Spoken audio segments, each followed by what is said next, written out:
What's up everyone, I'm Jamie with The Good Food Chef, and today we are making vegetarian pasta. Now there's a few reasons why I'm sharing this recipe with you today, and the first one is it can be made ahead of time whenever you have a free moment, and then when you get home from your day, whether it's school or work, you can just simply put everything together and have yourself an amazing meal. The second reason I'm doing this recipe with you is because it's very versatile. If you want to add your favorite protein or your favorite vegetable, it allows for that, so feel free to do so.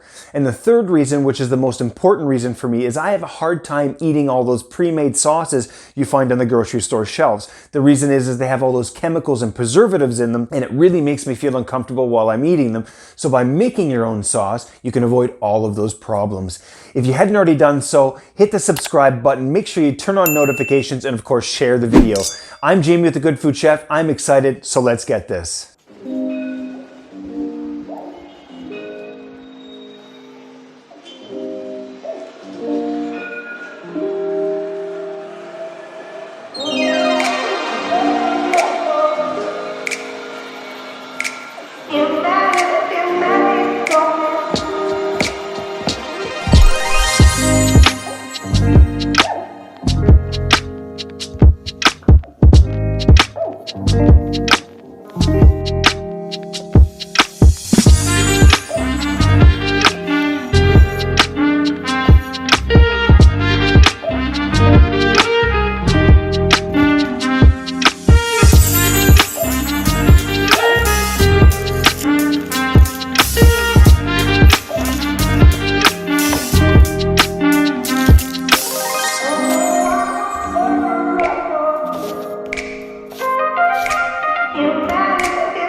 In fact,